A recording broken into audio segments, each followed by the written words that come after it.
see, yes, the live show, people have been messaging me from far and wide. Tickets have actually finished. Guys, I'm so sorry. I'm actually sorry. And so when I was leaving church on Sunday, one girl said, she can do personal content creation for me. I said, I even wish you pitched something else because that's I'm not your target for there. Yep. Why should you be following me up and down with the camera? But the party, we still have tickets for the party. Please come to that. Buy tickets for the party. Our bar is going to be great. We have 4 really, really cool DJs. Look, it'll be a time. It's going to be cool. It's going to be a lot of fun. Yeah, so what I said, boys and girls are a lot of fun. Yeah. We're ready. Yeah. Already. We're readier than we were last year. Because we are not going to be using what's the name of that bagger? That sound? That sound bagger from last year.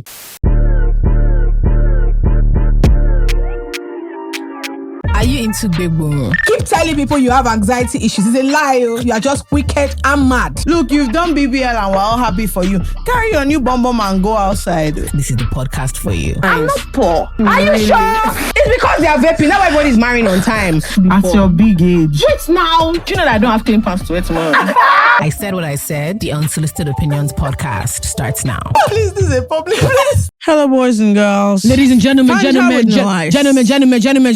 You're supposed to say welcome to Fanta with no ice. Huh? J-House. That was supposed to say. What's after that? What? I like my Fanta with no ice. Yes. You're supposed to say busting on the block like a low life. Then I would say I like my Fanta. I prefer starting from Fanta with no ice, personally. Okay. I'm not in low life.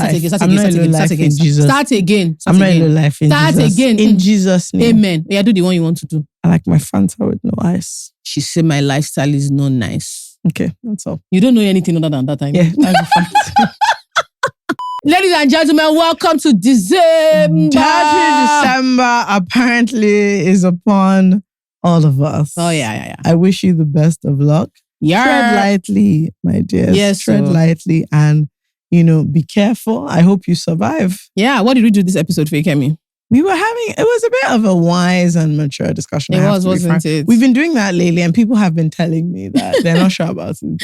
Yeah, we did a couple of dilemmas, which people are really unhinged in their behavior. I have to be frank. Nonsense and These dilemmas were just lack of home training is what is rampant in the land. We discussed groups, the importance of groups. Yes, we discussed the lack of social groups in our generation. Yeah.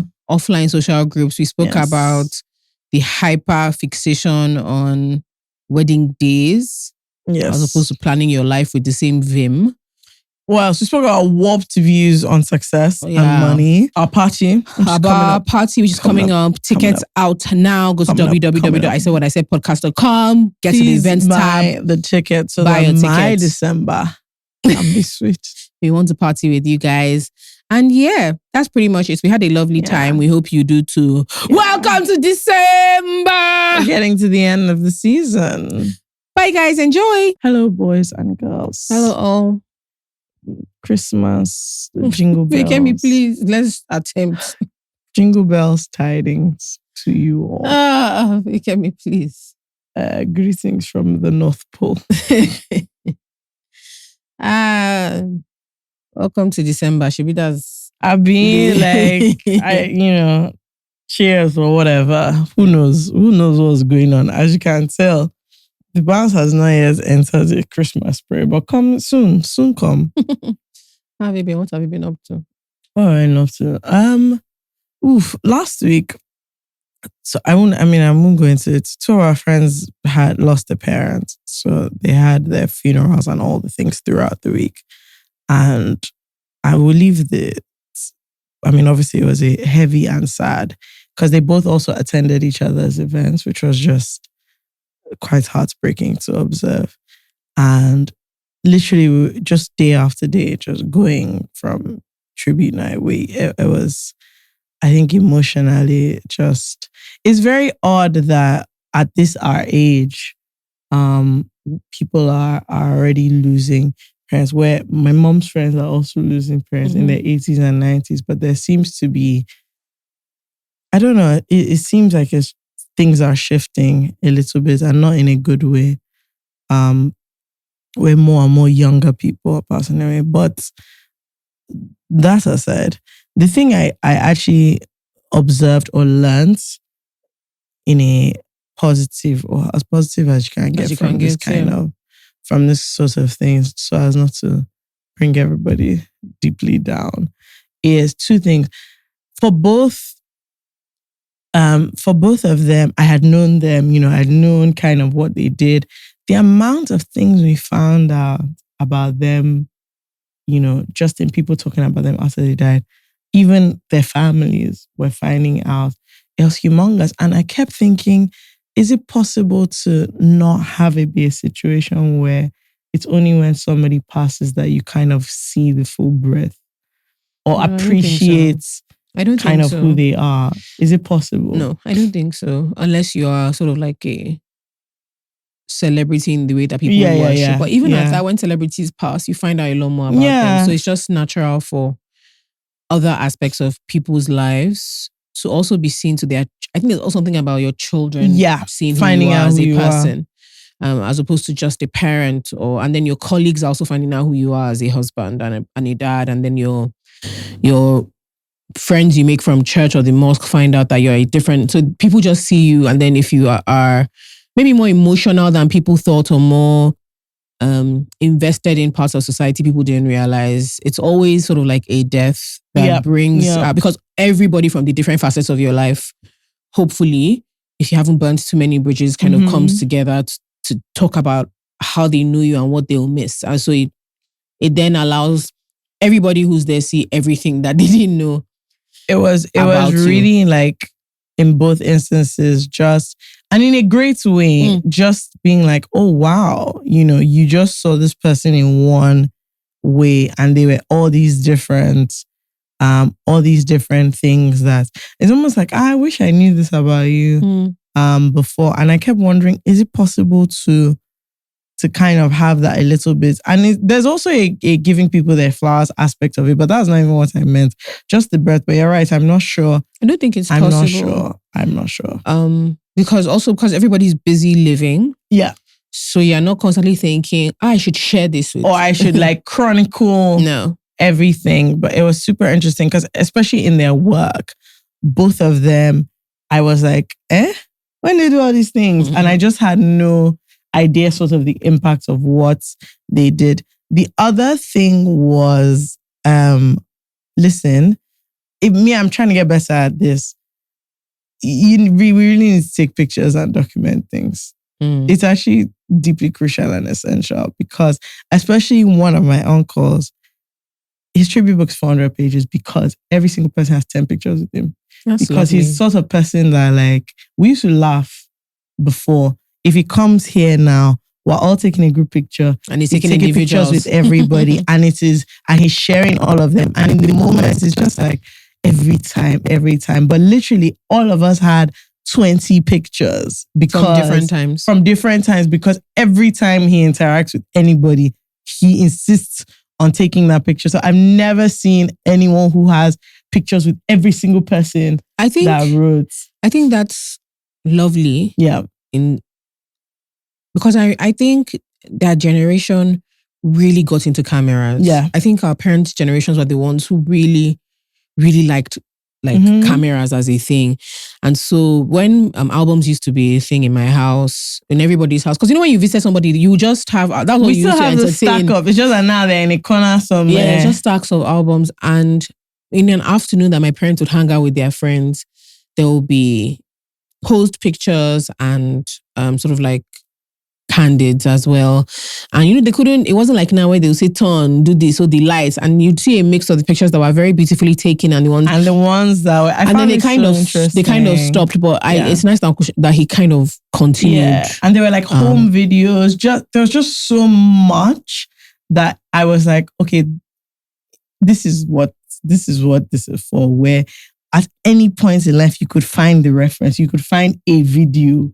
Oh, that's nice. It was, and for them, obviously, it's huge because there's just so much to look back on. And the other thing was, we were joking because at his daughter's speech, he gave a 27-minute speech about life is about friendships. And honestly, no, life is really about friendships. What I realized from both of them was, in our generation, we don't have affinity for social groups.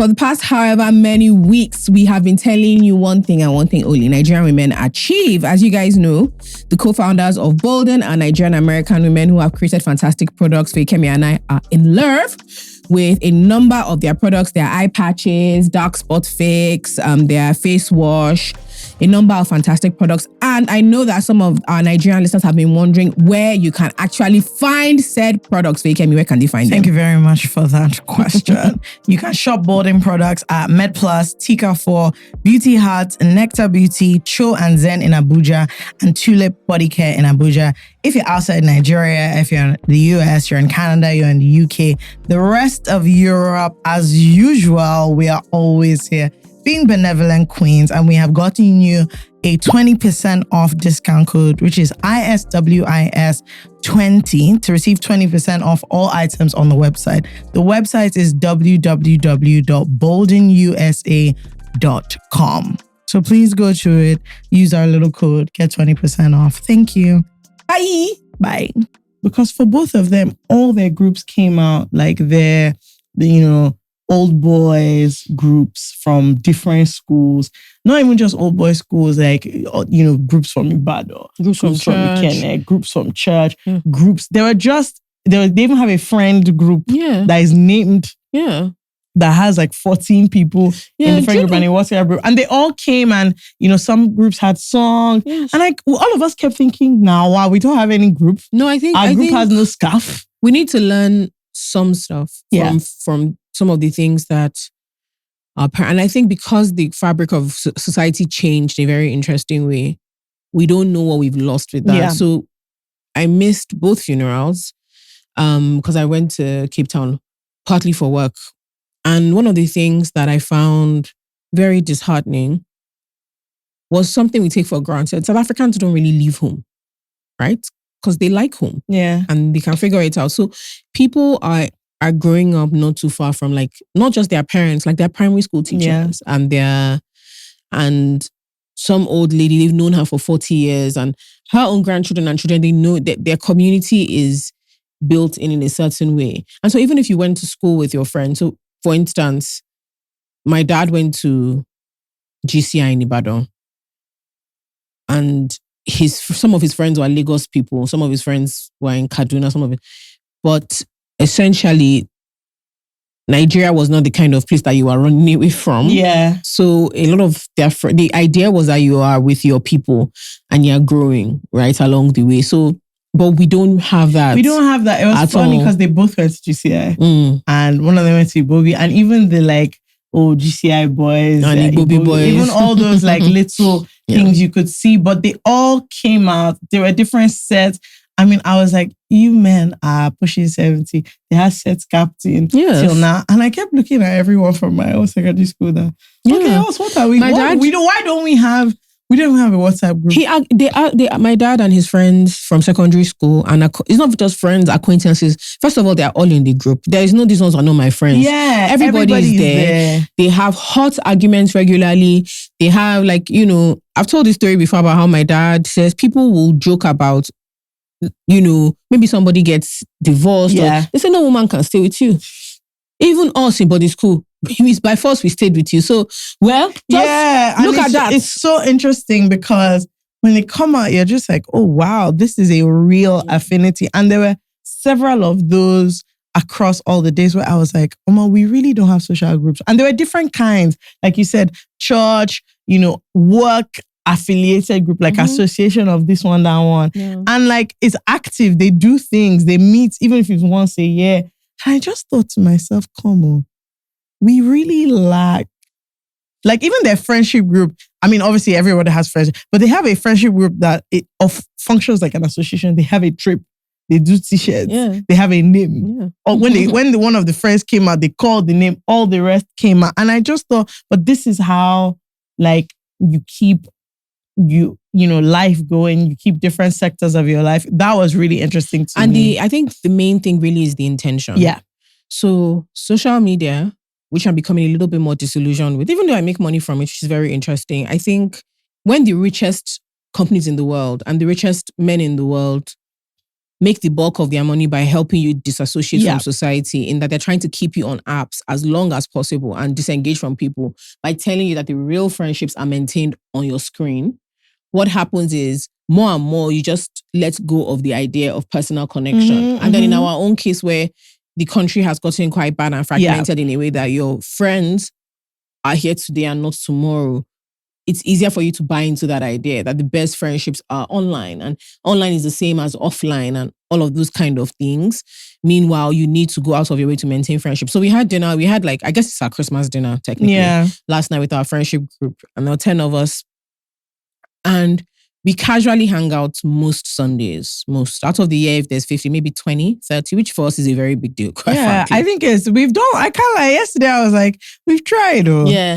But a couple of our friends were very insistent. We were laughing about it initially, but after the dinner, I was thinking about it when I got home. I was like, that was a really good idea. Because we took it for granted. Yes, I was just like... We took it for granted, but it was like, nice. Because they kept insisting. They were like, text fake. When are we going? Whatever. Like, we hang out all the time. But I think it's in those things that you realize it's really, really important. And then you can be friends with your friends and see each other so regularly and learn things about them by asking very pointed questions. Yesterday I learned so much. I was just like... But I was like, not wow, shocking, but there was a lot of things I was like, this explains a lot of things. And it was nice to do that, but it's also... So I went to Capetown and 2 of my friends were there as well. And they're married, so I was crashing a lot of stuff. And this is not the first time I'm traveling with them. But when I got home, I sat down and I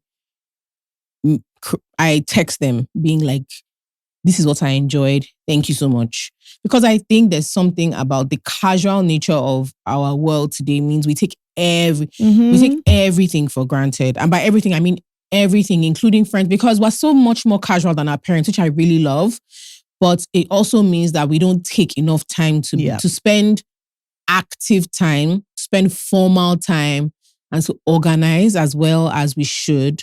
So I think it's a really sad way to be reminded of that, but it is so, so important to organize actively. I think even the act of organization, we don't have as much anymore. Yeah. So our parents went to public schools. So some of the fact is that their alumni is important in a different way because they keep things going for a public school in a different way. And they, set after set kind of benefits the school. There's a lot of giving back. Yeah. And there's a lot of peer-to-peer. You see a set and you can figure out, this person became this, and then these people in the school. Yeah. There's all these affiliations that form.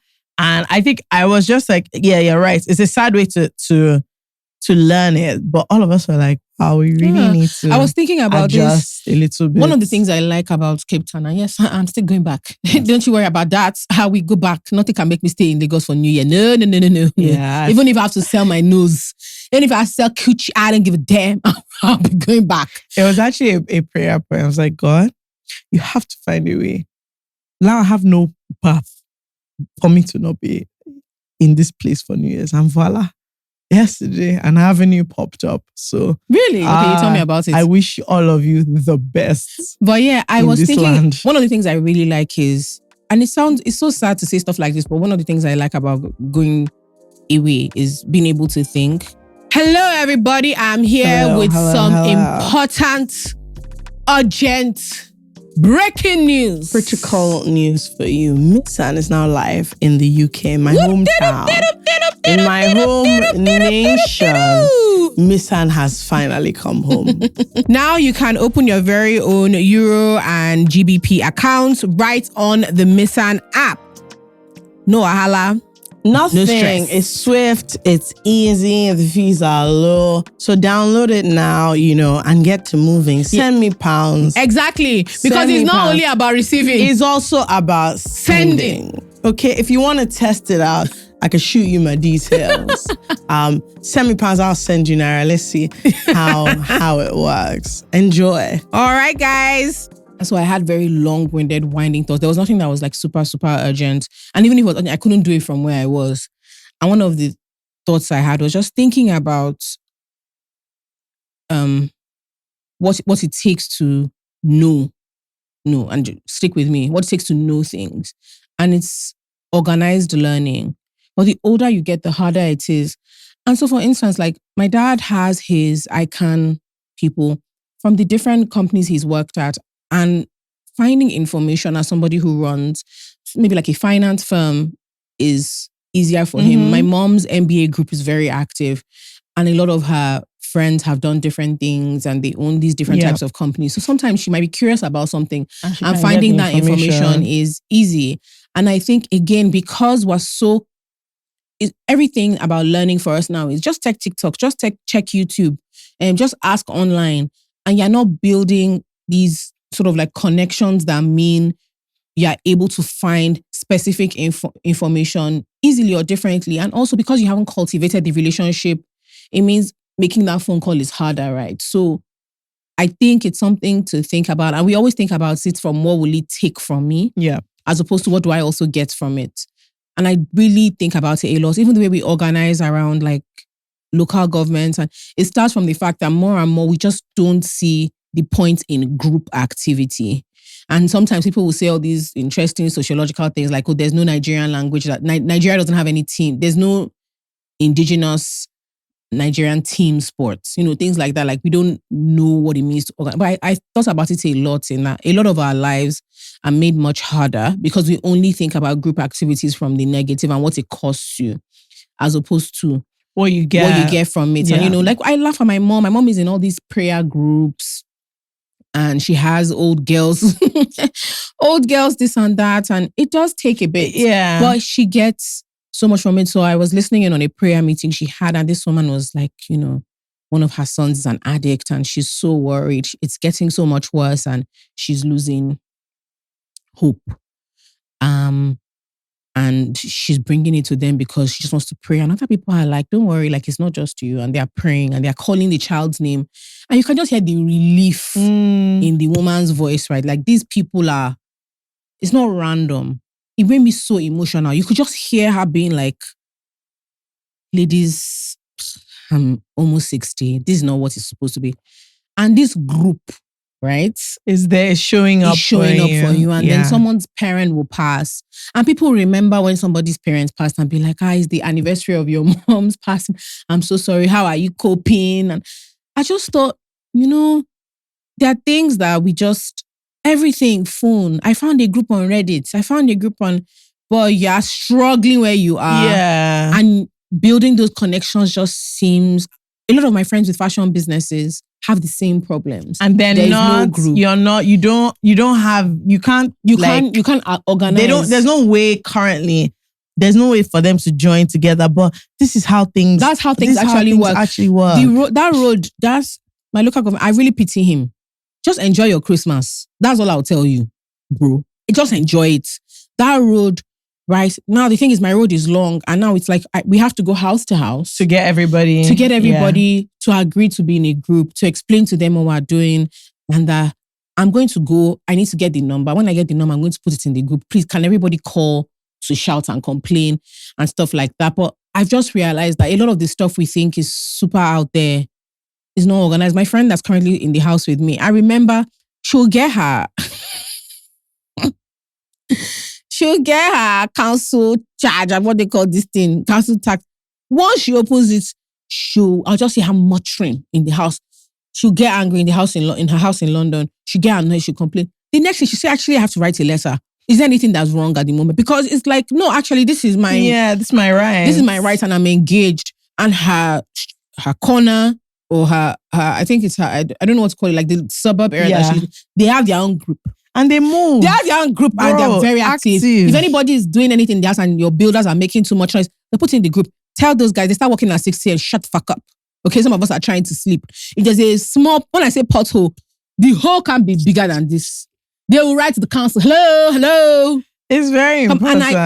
Yes, we talk about it in terms of friendship, but I constantly think about what it takes to organize and to build this. One of the things I admire about what they call them, sort of like the Igbo apprenticeship system, the Igbo boys system, where that's part of being part of a group. When Tolani was getting married, oh my God, you guys, Tolani, I'm sure you've seen this before. Tolani is pregnant. Our old producer is pregnant. But when she was getting married, we were laughing. Her husband is a trader.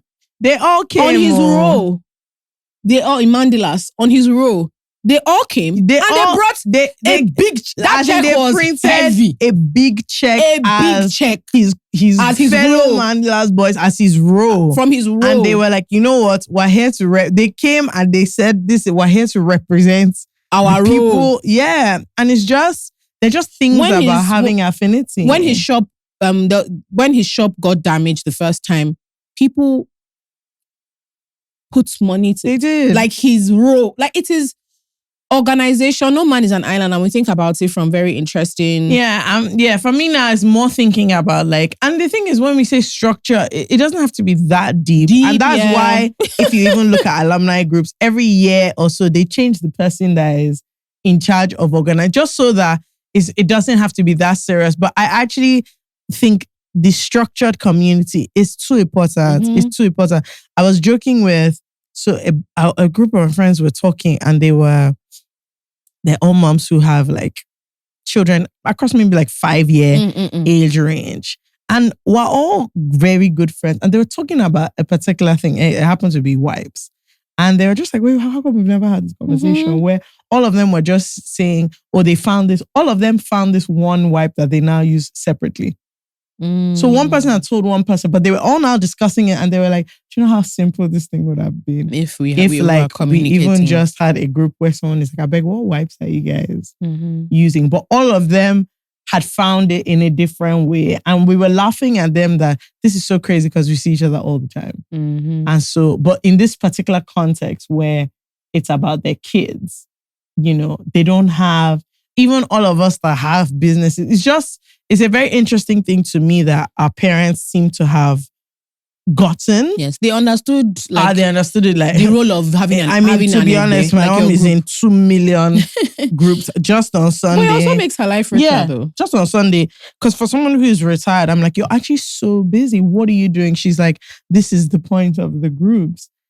On Sunday, we went to her graduation from discipleship.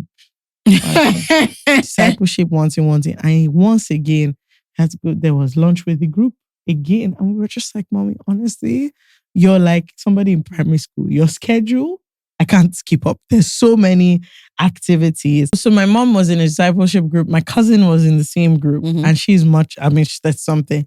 And then there were people that were my mom's age, people that were 40, but they're all in this discipleship group, which they've been doing for 3 months, master life or whatever. So they graduated. Oh, I know that. Yeah, from the class. Then there was lunch. And so obviously, me, my sister were just like, what's happening here? And, she was really like, we're going for lunch with the group, and everybody in the group knew themselves. But I just thought, so you now have friends that are 27. What's like, is this deeply realistic for you? So one of the girls is like, oh, ma, this and them, that. But everybody is laughing. And I just thought, but it made me think again, okay, but I don't have any group. So how can I know what they're doing? Those things, what they're doing. All those things are important. And I think that's part of what holds up the church in Nigeria. It does. And religious. A lot of people build, the only community they have left is church, because all the other communities have broken down. So people are not joining like community sports teams. Yeah. People are not doing it. So the only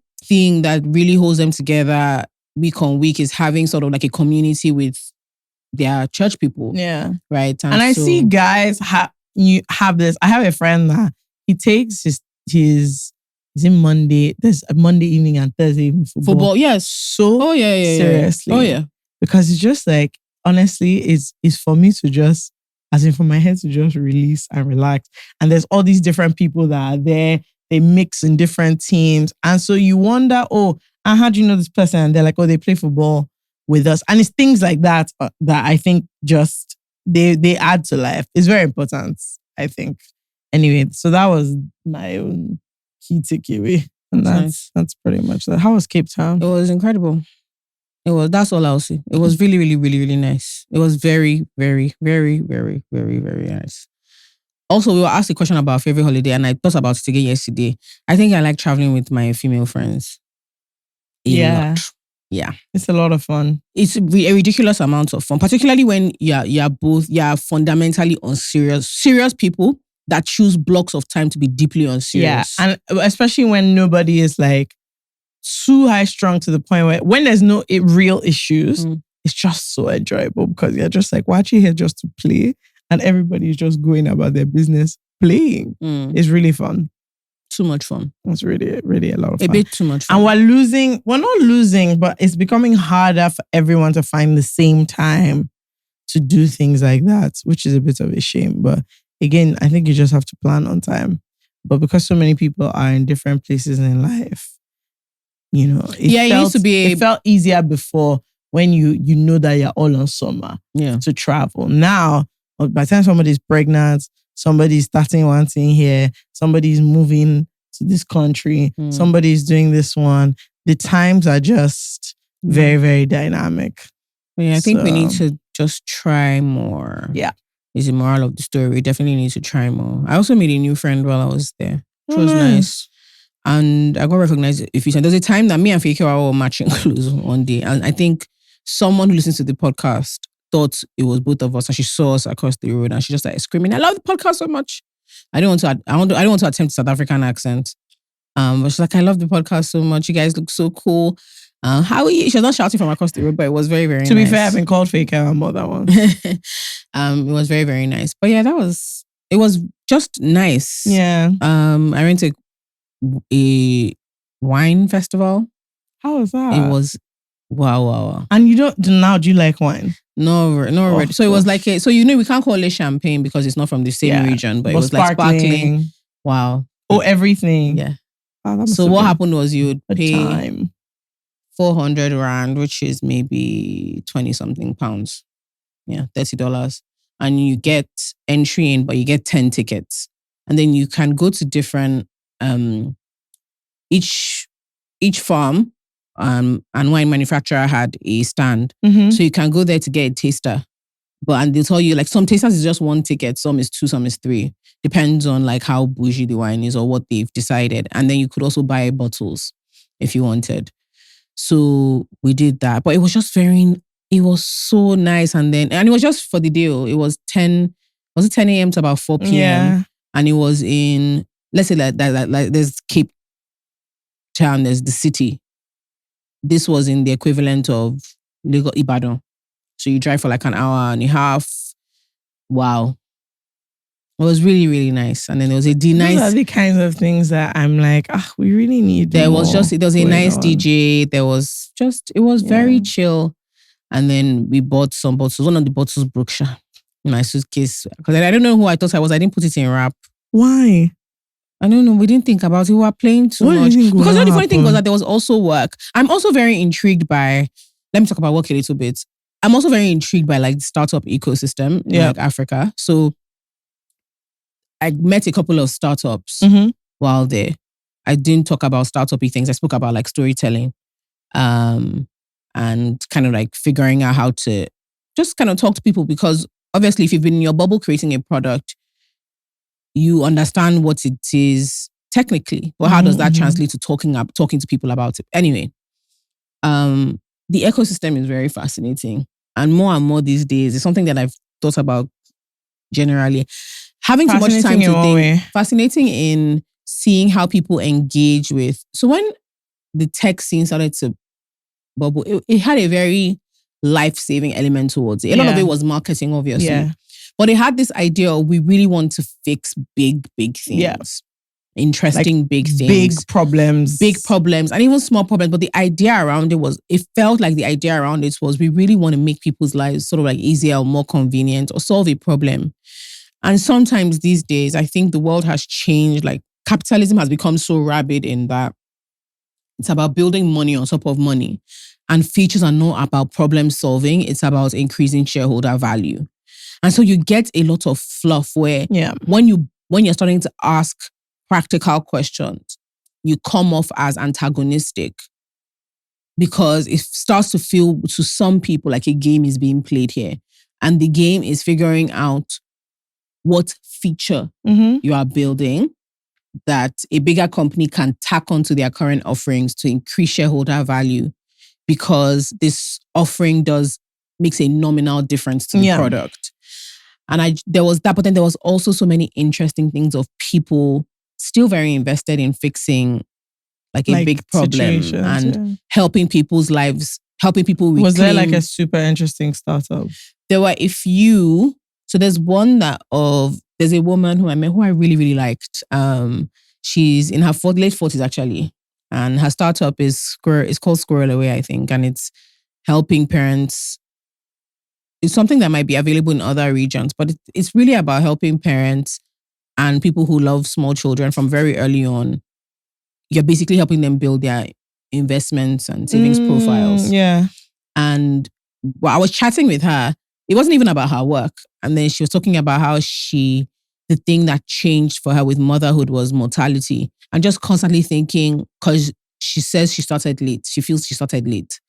And so she's an older mom. And just this anxiety around not being around to take care of them for very long. And just constantly being like, what would make this easier? And that's what it was. Because sometimes people, it's not always about buying diapers or playing. You want to have an investment in this child. So that's kind of what she's building. I found that interesting. Who else did I really enjoy? There are these guys who are building specifically for small business, maybe medium. And it's basically an AI tool for small businesses who are constantly using like WhatsApp, Telegram, but mainly WhatsApp, to figure out how to help them. Those 1,000,001 inquiries are trying to build what makes that easier, because a lot of time is spent doing that, one. And two, it's very repetitive if you have small businesses. And it wasn't just about what they're trying to do. Because if you've ever run a small business and you have to communicate with a lot of people saying the same thing over and over, it can get repetitive and difficult. But you're helping people reclaim time and hopefully make more money. And so they're talking about how there's some people that have used it and have seen like a 300% growth or things like that. Because it's the same thing over and over. So imagine you're selling bed sheets and they're asking colors you have. It's like it's the same thing. It's color, size. Yeah. And I was saying that they were asking me just on a case use basis. I said the thing is with some people will have a harder time just because of how specific you can get, but you're going to still save a lot of people time and energy. Like even like a hair salon, you want to do braids. What type of braids? Bow braids, mermaid braids. Do you have a picture? You show the picture. When do you want to do it? Like all that kind of stuff. So I found that interesting, but I also realized how much people buy into the person. Because in talking to these people, there are some people... I think it's huge. Yeah. I think like in a maybe not as a customer, not necessarily, because a lot of times you don't, with certain types of business, you're not interfacing with the person. But to be fair, even as a customer, where I have interface with the person and this is great, I find more loyalty, even if I don't like know them personally, just because of how I'm like, oh, that's the owner and they're quite invested. But I think in like a business to business, pitching all this content, I can't lie, from how you view it, it's like 60%, 70% the person. And then there were other things, just being there and seeing other like mentors talking about stuff like designing a pitch deck and PR management, and even stuff like how to use and optimize Google ads for your business. I just thought this was so interesting, but I am more and more, because I've always been in tech adjacent. I mean, my first proper job was at Zikoko. Yeah. And there was tech about, and I met a lot of my tech friends through that. So I've always just been slightly on the outside of what's going on in the tech world. What I am really invested in is enterprise, like businesses, small businesses that may or may not have tech boosting them, but I'm very invested because I saw a lot of that as well. So we went to a market in a Saturday market, weekend market, and we saw lots of small businesses who do all sorts of things. But the ones I was most interested in were like the food small businesses. So I bought some honey, I bought some salt, but the honey one I found so interesting. Obviously wine. Yeah, do you know over 500 wine farms in Capetown? No, because they're working wine. So you can go visit. It's huge. It's huge. There's that. But then Veke and I were now talking about, for someone who has such an interest in food, she makes her own butter. She can make her own honey. She can make a lot of her own anything. We're just talking about the difficulties in solving for enterprise, which then brought us back again to groups. Because a lot of times, you're not the only one having that problem. But you can't advocate. You can only advocate as an individual if you have some sort of like nepotism going on. So it's like, oh, Kemi is the minister of something, or Then she's head I can of. push So I will now go and meet her that my own agenda. FK, this thing is so hard. Yeah. But ideally, it is groups That are will supposed to speak. It's groups that will say, oh, this is something that's affecting us and we are lobbying for X, or we're talking to this government as a group. As somebody who is involved in like film and television, I know what there is nothing that I have a problem with that a ton of other people don't have a problem with, but are not in a group or maybe friendly. But yes, it still always boils down to the same 2 or 3 or 4 things. So I don't know. It was interesting. But now my whole thing at the moment is enterprise. I want to be a businesswoman. I'm thinking about it seriously next year. Okay, I want to ask about small business. Actually, I'll ask both. If you were to do like a tech startup, what would you, not in a real sense. I don't mean as in that you can go and do it. There's nothing that interests you. Not really. I just find, I think because I'm so disillusioned with the money on money thing, I don't understand what it is. I think maybe it would be a tech startup that I'll do a tech educate, the kind of thing that's, quite frankly, it's mostly governments that can buy into it. So tech education. Yeah. So it's like teaching people how to use the tech. Teaching people how to teach. Yeah. Right? Okay, so teaching people how to teach. So early education, early child education, teaching people to teach math and science across different ages, and then adult education.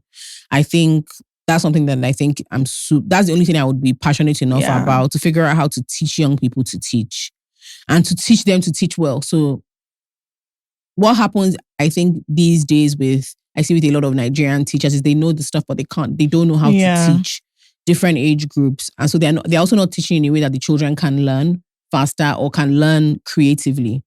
So your teacher is teaching you something that you don't fully understand. You know how to follow the steps and how you've gotten the answer by following the steps. But if you take away one small element, the child gets really flustered because they don't know how to think. So teaching people how to think, but also we have a learning and education problem. So that's the only thing it will be ed tech in that way. I would do emergency services. This is the like one thing post NSAS that I think that the country, I mean, many things, but this one was too jarring for me. And you know, the ambulance issue is till today, not very often anymore, but like once a month, someone will call me and ask how to get an ambulance for something. And I remember post NSAS, it was like once a week that I still used to get calls that, please, I need an ambulance. But what it is, and there's a startup in Kenya that does it really well, where unfortunately, just similar to here, what ends up happening is you pay a personal subscription. So let's say you pay, I don't know how much it is, but let's assume you pay 5K a month or whatever. What they then do is that you can now opt to either pay 5K a month just for yourself, or to pay 7K a month, and that your extra 2K covers someone else, people that can never afford it. So what then happens is, anytime you have an emergency, you're covered. But then they have an allowance based on the number of people who pay for other people, somebody who can never afford it. That's amazing. And they have ways to check so that you don't end up getting somebody who can never afford it. Because like, to call an ambulance is over 100K. That trip, alone, depending on where you're going, is over 100K. And so imagine if you earn less than that and you're in an emergency situation. What do you do? You now can't afford it. What do you then do? And a lot of times, they have sent you the invoice when the ambulance is on the way. And so there is that thing of, it's an emergency, but can you pay? Who will pay? And so that was honestly one of the main things that I wanted to do, was because I realized that emergency services, you hope to never need them. But when you need them, imagine having to find which company to call for the ambulance. It's crazy. I think each also has 3 or 4, and you don't even. So what the Kenya babe did, that I think is genius, is she basically just put trackers in all of them. And so now they know where they are. So they are still paying, or the system that we have hasn't changed, and they didn't have to get their own. But instead of you having to call 4 different ambulance companies or 4 different hospitals, if you're signed up to the thing, I know that this ambulance is free and is the closest one 10 to you. minutes away. And I will pay them and they will come to you. I think, and then obviously they spread to fire and all these other things. But and the maths is that, well, you can now look at it and say, is this a kind of thing someone should make money on or not? But the math is obviously most people will pay monthly and never use it. Hopefully. But when people need it, it's there. It is the most crucial thing. Faye Fawemi was talking about, he kind of, I don't know if it was a screenshot talking about how part of the thing you're talking about and even what I'm talking about are, for Nigeria in particular, is the failure of like a government that's able to do a last mile service. Sure. So the mobile phones and telecommunications kind of made Nigeria believe we could leapfrog some of the infrastructure that our inept government year on year just refused to do, right? And so we constantly are using tech to solve for that. So I saw someone talking about, why can't we have a housing startup? And I'm like, because you housing can't, it doesn't, housing is not, you can't build it in the cloud. Yeah, it's different. So again, it's one of those things where you start to think of solving for an infrastructural problem and you will do some, but you constantly feel inadequate because there's a reason why they say after God in our government, there's a lot of power and work that they are supposed to be doing. So you can try and do, as a developer, you're trying to appeal to your, the kindness of your heart and you're trying to do some low cost housing. But, the government can build tens of thousands of units in a year and they are not obligated to make a profit on it, right? And they solve these huge, big problems and they can put millions of dollars into hospitals and then work alongside your startup to be like, this is what we're doing. If you don't, you can pay your public and private health insurance. And this is how we cover for people who still fall outside the lines. But what constantly has to happen, as I'll say, particularly as a Nigerian, is it feels like the government has almost like a psyop where they've convinced us that all the failures are because Nigerian people are bad. Yeah, but and it's why a unique type of terrible and bad and anything that's not working, there's somehow is us that's involved, when they have this incredible amount of power and resources available where whatever. Amazon was built on USPS. Yeah. Like you have to have the fundamentals. So the mobile services were built on the public lines that already existed and everything. Health tech, there are rails that need to exist before you can. Things. And so when you try to solve for that in Nigeria and you just keep insisting that people are not imaginative enough or there's something we're missing. We're not missing anything. Nobody here is foolish. It's just when you miss out the basics. It's like a child that wasn't fed properly in their first, 5 years of life and they have slower brain development or stunted growth. Yeah. They're just fundamental things. You can try and correct for it, but the odds that child is going to grow up to be like 6 foot and can play basketball or be an Einstein is very, very slim. And is such an outlier that you can't create a thesis on that outlier. It's so interesting because I remember immediately after, not immediately after, but January 21, NSAS was over. I was like, okay, we have to do this thing because the call center kept getting calls. And now, obviously, the protest was over, but the numbers of the call center, people kept calling that like, I need an ambulance. It was ambulance. There was a mental health line that we had. People kept calling that. But the ambulance line, and I would just see the notification on the app that somebody, and I'm like, hey, but like 4 months on, we've closed all these things. But people kept calling like, I need help. Is nobody here to help me? And so we tried it. And where it broke down for me, where I was like, okay, it was so funny because people were so ready to contribute money to it as like, guys, where it completely broke down for me. And the thing that even made us look into it is, I can never forget, on the 21st, there was a girl whose brother had been shot like around Yaba and he died. Couldn't get an ambulance to him in time. She had to leave him in a wheelbarrow in front of his school and leave the guys there to like take care of his body while we tried to figure out, because the ambulance could not pass, because by that point, all these different people had started fighting, looting and all of that. And I remember just thinking, and what happened that day was all of us were calling different companies, being like, can you get there? And they couldn't get there. And this boy died. But they couldn't even take the body. They had to leave the body overnight with giving boys on the road money to take care of the body until the morning where we could get somebody to lift. I just kept thinking, this is not a country. This boy did not have to die. He was alive. He was bleeding for hours. But then, so this Kenyan lady was now talking to us and saying, look, she has been to the call center for 112. And that hers works in Kenya because they interface with the government emergency service thing. And she was just like, she has visited also. She's not that she's saying she really entered the thing. And we should forget that. No, it's she true. just said to me, it was almost a thing of, I wouldn't necessarily put my name on something that people would not realize you have to rely on this. You're literally set up to fail. That's the problem. And I was like, I will not have people dying on my head. No, and even for your mental health, it is terrible. No. If anybody has ever died close to you around, if you've been present, it doesn't make sense. What it does for your mental over time, and if you've ever had like the person is still alive now call, let's quickly do something, and you followed down to the person has passed because something wasn't done. Having that happen over and over and over and over and over and over and over again is not good for anybody's mental health. Particularly when you know going in that this is a Herculean task, not because it's difficult. Not even click, not because it's difficult, but because the things that are, so you do all your startup fancy stuff. Everybody has subscribed.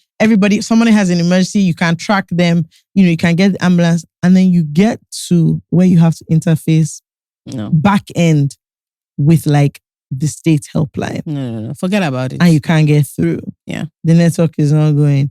They have different information from you. Mm-hmm. So you are saying, I'm going to push this this one to this place. But then they've called that person to go to one other place. And there's no integration with your own system. No. And then the person dies. No. Now, what do you do? No, please. So that was the end. We're just like, right, last, you still need a functional. And there's so many things I think that are like that where, I remember one time one of my friends wanted to have one of these hydroponic growing, all those container farm startups where the tomatoes are growing in a container and it's hydroponic, you don't need that much water. And then they had to interface with the Ministry of Agriculture. And they were like, last, this thing cannot work now. Yeah. So a lot of the stuff that people think they are silly or stupid or... They're not. I came back from Capetown on Sunday. And our airport is really tiny. That Mohammed MM2 MM1 is very tiny. And we landed at about 8:30, 8:40. But that's a popular time. Yeah. So and don't forget that now December is in full swing. So a lot of people are coming into Nigeria, into Lagos. So I think maybe 3 or 4 flights. Wow. And they've put up the e-gates. You guys, first of all, I want to know who got the contract to supply that thing. The e-gates. Have you been through them? I have. The e-gates. And when I went, it didn't work. I'm not going to besmirch anybody's name because I don't know who they are. But it's an interesting choice, the quality of e-gates that they chose. Because I've used e-gates in very, very many. At least we've done tour. We passed through those e-gates at least 10 times. At least 10 times in different countries. You put a passport, it scans, it takes a picture of you. The woman now started telling me, you have to adjust your hair. You cannot see your ear. That's why. I said, okay. It took me about 4 or 5 tries.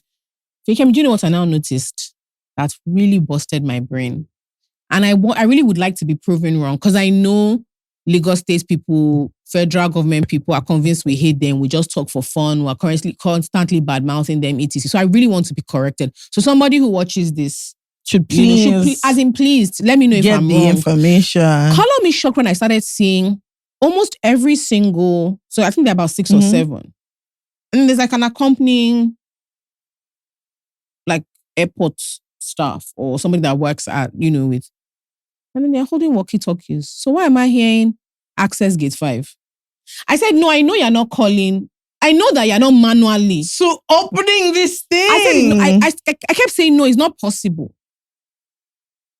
At least your own worked when I That doesn't work. It was taken queued up. The thing didn't even. No, but why is it fast? And these are the things why I'm saying, like, after God and government, but you don't want to do the work. Yeah. Why is it the entire point of that thing, literally, is to remove human interaction? Why is somebody having to stand? And in the airports, I'll give the most common one I know is Heathrow. So the one at Heathrow, maybe they're like 10 or 12. There's literally one lady there. She literally looks because she just. It's in case she sees that somebody is struggling really badly. And it's always the person's fault. It's never the match. It's literally the individual. And so once in a while, you see like a really old lady who is not very sure, or maybe someone who hasn't used it before, or someone didn't look at the instruction properly, so they're not using the part of their passport that actually has the chip and pin in it. Why are there 7 and then there are 6 people standing there? And then why is the manual part with the actual immigration officers moving faster? The entire point of that thing is what would take an immigration officer, maybe an immigration officer has to spend 3 minutes per person. This thing is supposed to take about 45 seconds. Yeah, you've gone through. So for every one person the immigration officer is stamping, 6 or 7 people have gone through, right? Why did it take me 6 tries? You think me, I was... You start to wonder if you're running mad. Then you get to the... Again, after God, you can't solve for that. Tech cannot solve for it. Tech cannot solve for the fact that 3, 5, 700 people are using 3 luggage carousels. Yeah. It doesn't make any sense. Tech cannot solve for the fact that there is no actual ramp that directs you from the physical airport to the car park. And so you can just, like normal people, you push your luggage. No, you which floor is your driver on? Which floor is the person who came to pick you on? You get there, you enter, you exit. So now, all the squeeze cars, plus the people that have, now, and I just thought, do you know, anybody coming into this country can never have a good impression. No. You can never feel rested. You can never feel excited. Because you have to come out of the airport, then cross and enter a car park. And then start figuring out. It feels so absurd. No, that one is even international. That one is even This, our international the behemoth. Because you have to come, if you come out in MM1, you still have to enter MM2 and go out to that arrival car park to come out. Yes, but then you come out of the car park, you can't now. There's no system, there's nothing to push. Then they've collected bribes for some local taxi drivers who now park in front lane. And the point is to frustrate you from calling another driver. So you just quickly use their own overpriced. And I just thought...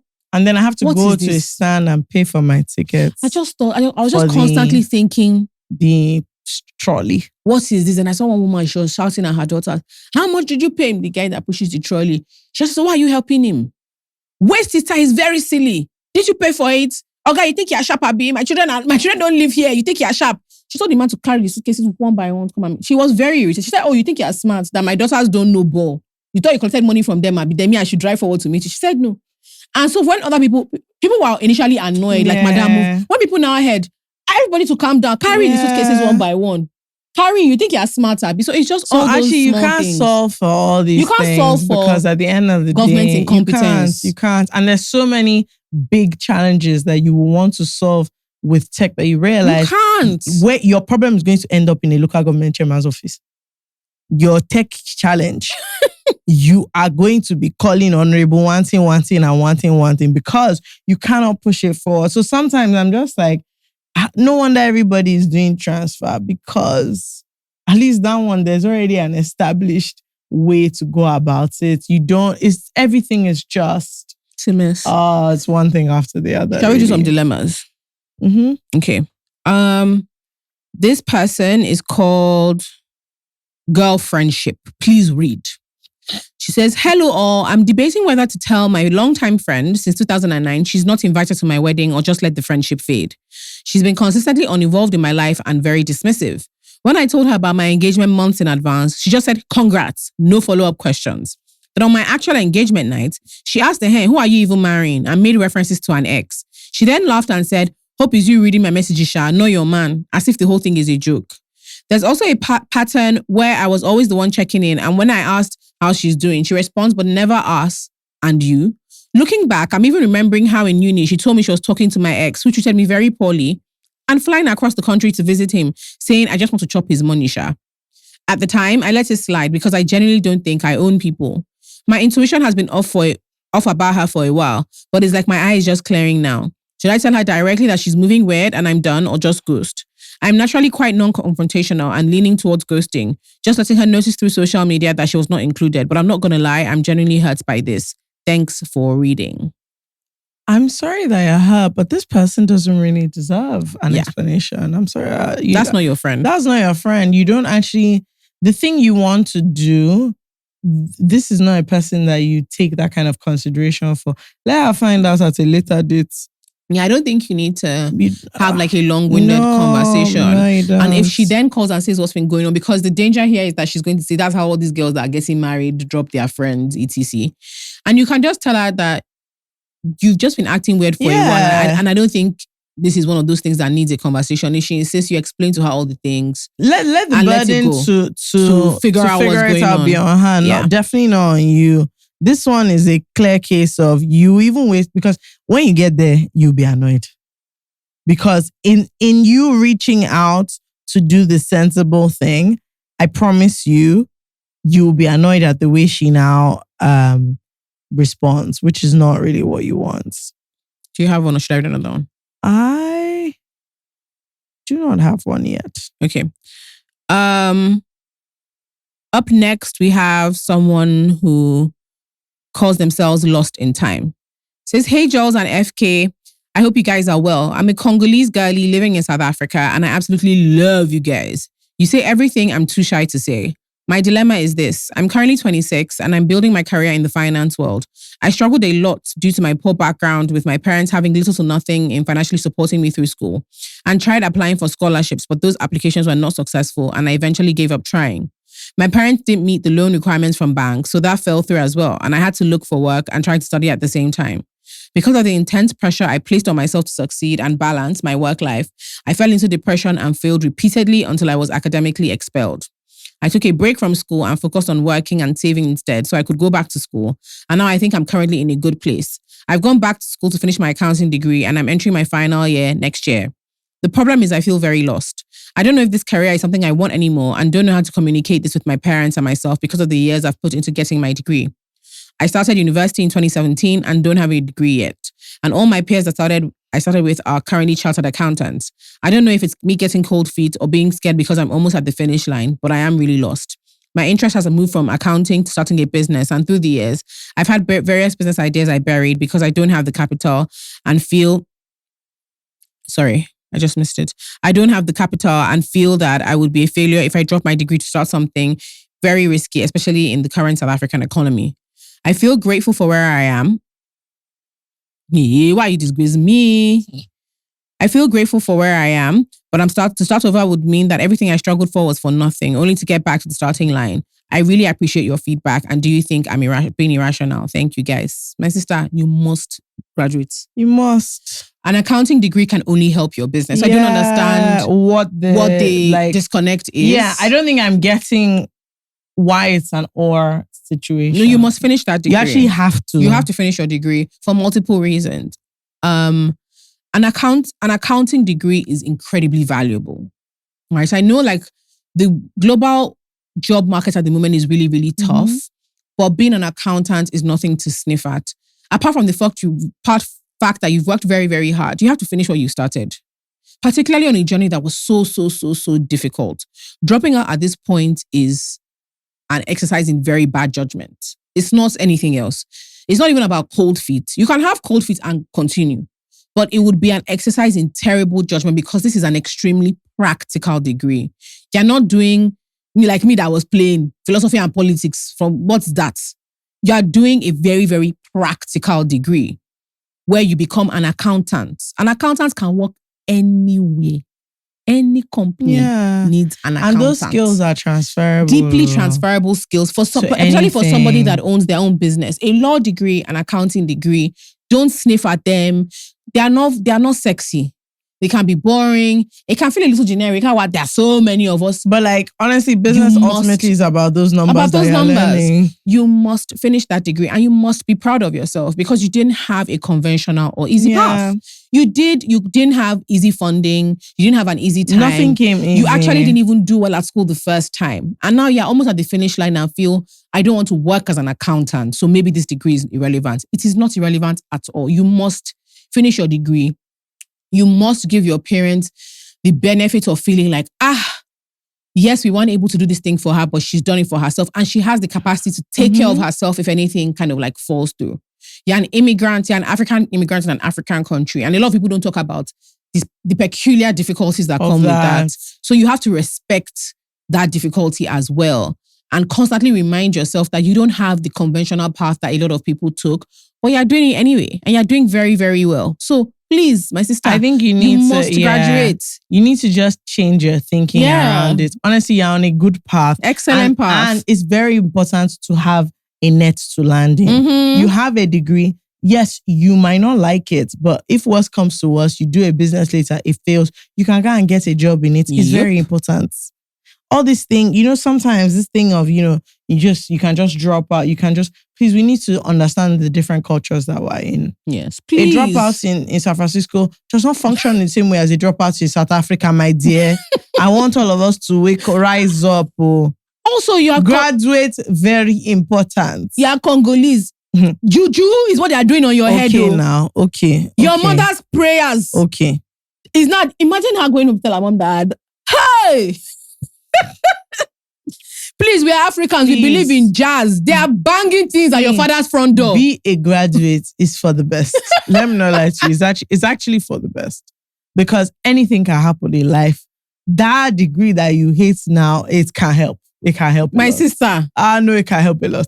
Don't worry. Even if you want to get a random job just to make money, they write graduate only. Random job. Even if you have 5 or 6 small businesses that are paying you to do their books. Is it not better? It's better. Everyone needs an accountant. If you walk around, you can find somebody that does not have an accountant. Even if you start a YouTube page accounting for SM, is it still not better? Please, finish your degree. Hey! Look, that thing is not cute. So, I dropped out. I don't have a degree. How many of them became billionaires that you know? So, as opposed to the family issue. Okay, because we say a lot of these things, apart from the ones that are the ones we know now, like 4 of them that dropped out. How many do you know personally? Also, I always love hearing where they dropped out from. It's always so crazy to me. Dropped out of Harvard, Stanford, MIT. Hello, Last Protect. You don't have any plan. Just don't worry yourself. You don't have any plan. So I actually wish you the absolute best. Okay, I had one that looked interesting. Okay. Why did I just highlight 1 million things just now? Wait, so it's at the end now. Start from the bottom. There was one that I now saw that was different. That was about what? That is about someone at work. Is it tech Brody for you? I'm not sure. Probably. Is it this one? Okay, yeah. Is it this one? Yeah. Okay, great. So I've been working at this company for about 2 years, and almost a year into my time there, this new girl joined us. Beautiful, kind, calm. One of those people that just softens the whole room. She always helped me work. Listen when I was stressed, even comforted me when I got called out by the bosses. Naturally, I started liking her. Great. One day I was feeling down and followed her home just to gist and chill. Okay. There's so many options for you. She cooked for me, chained into this big oversized shirt, and we were vibing. But after a while, I could tell she wanted me to leave. She went into her room and told me to let her know when I was heading out so she could lock up. Instead, I texted her on WhatsApp telling her I liked her and found her very sexy. Oh my God. She replied with a pop-up sticker. That was my cue to go. You don't say. She acted weird, but I gave her space and eventually our friendship reset back to normal. Fast forward, recently our company got defrauded. Money vanished from the expense account. She was handling the POS, so naturally she was worried. But the POS had been used by multiple former staff, so nobody really knew who had access. One day her laptop was open next to me and I made the mistake of checking her chats. I saw her boyfriend's messages, searched my name, and boom, he was accusing me of being the one who stole the money. He basically said somebody who tried to get with you despite knowing you have a boyfriend was money to him. And she just replied, I don't think he did. Then kept quiet while he insulted me and asked her why she allowed a boy back to her house in the first place. That hit deep. I took leave immediately and stopped talking to her. Now my leave is almost over and honestly, I'm considering not going back to the job at all. So here's my dilemma. With all this drama, suspicion and awkwardness, do I return to work or walk away for peace? You want to be unemployed? I think the episode of this podcast, this particular should be juju stories because it's like they are banging juju on so many of you's head. Playing football with your destiny. I can't. I want us to start from the beginning. Fekemi, first of all, who says, let me know when you can get the fuck out of my space so I can lock up, and your reply is also sexy. Do you people lack self-awareness? Is everybody... Let's start with the fact that even the way the story is, you are not talking the truth complete. My brother. This story is not clear. He said he was feeling down, so he followed her home. Normally when people are feeling down, is it not their own home? Why didn't you go home? Okay, now she entered her room, which is still not a clear story. She entered her room and said, you should head out. Then instead, you text her on WhatsApp telling her you liked her and found her very sexy. She replied with a sticker. That was your cue to go. The first cue where she entered her room and locked the door. You didn't get that. No problem. The next day, she acted weird. Then, you made her so uncomfortable. You made her deeply uncomfortable. Then, next thing, you are with her. You saw her laptop. You searched your name in her WhatsApp. Your name. Are you okay? Do you know? So I'm so sorry, but maybe this is. I like, don't know what is happening here. I don't know how old you are, but I don't know if, as a man in someone's personal space, why are you telling her it's you and her alone in her house? She enters her room and closes the door, and you tell her you like her and find her sexy. Like, what is happening? That is so deeply threatening and intimidating. What could she have done? Like, what other signs I want you to think of what could possibly. You're thinking of, I'm her friend. Think of the fact that you're in your house. You're in her living room. She's in her room, and then you text her saying, I find you sexy. How about it? Go to your My house. heart to just be beating that who even sends me to allow this boy to follow me home now? What if he wants to show me? By the time she's telling you, how sexy let me know I am. where you're living. Then you now found her laptop. You not only decided to open her chat and read it with her boyfriend, you had the effort to even start searching your name. What are you hoping? He knows what he was hoping for now. I know what he was hoping for. All day. Now, you are shocked that her boyfriend was insulting you and she kept... You are very stupid. Silly. Let me not lie to you. Now, you know what's killing me? All of a sudden, he's acting heartbroken. He said, I can't live anymore. I blame who approved your leave. That's actually who I blame. I blame HR. In all this, I blame HR. Let HR find out what you did. Mate. Let HR find out this is stupid. Now you're asking us if you should. Don't go back to work. My best suggestion is for you to quit. In this Tinubu economy. I'm telling you. Be unemployed. That's actually what it's clear that is where you're headed. You know what's even making me laugh is he now quickly mentioned that, just so you know, she's one of the people that handle the POS. You want to call her a thief because she doesn't like you, Abby. She's not a thief. Thank God that boyfriend said it's cuckoo him that did it. He said he set you up. I even thought he was going to say he saw her laptop and the money was there or something. I didn't know the story was going to end up in this stupid manner. That would have even been better. That, what should he do? Should he say something or not? I genuinely thought this was a case of Sherlock Holmes. Actually, a very stupid boy. He took leave. Let me tell you, this is why businesses are not progressing, because the founder of this business now hired this clown, not knowing that the reason they're on personal leave is because now they're feeling somehow that are you crazy? And you know that this boy might have in mind to go and confront her that you and your boyfriend were talking. I'm telling you. I just think, it was something, I talk about him all the time. and I don't agree with everything he says, but I quite enjoy the way Scott Galloway approaches like talking to young men. And one of the things he said really bothers him is how mentorship outside of like the family unit is quite difficult for young men to find people to talk to. So he was talking about this big sister, little sister program and big brother. He said the big sister, little sister program is so oversubscribed. It is so, he said it's actually like wildly oversubscribed and they're struggling with the boys because if you had someone to talk to, they will tell you that, what are you doing? Follow her to her house as well. If you're not feeling great, come and I'll go buy you pepper soup. Don't worry. There are things there's inappropriate behavior. There are things you don't do. And this is what I was talking about the last time about how people don't know how to behave and people don't teach them how to behave. For instance, now the way if you came and I are talking, you'd be like, this is why misandrist. They are so strict. They are so hard. People are not telling you the truth. They're not telling you the truth. Your behavior was deeply inappropriate. It was deeply inappropriate at every point.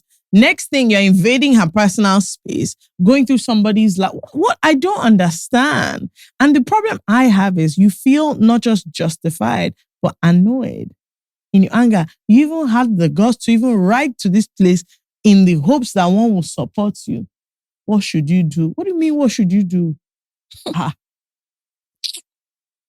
As a matter of fact, you should hope to God she doesn't report you to HR that you're searching her laptop. Following her home and telling her you find her sexy and attractive. Knowing she had a boyfriend. Look, because the way he quickly let it slip after, he just said, her boyfriend said. So you knew she had a boyfriend since you guys are friends.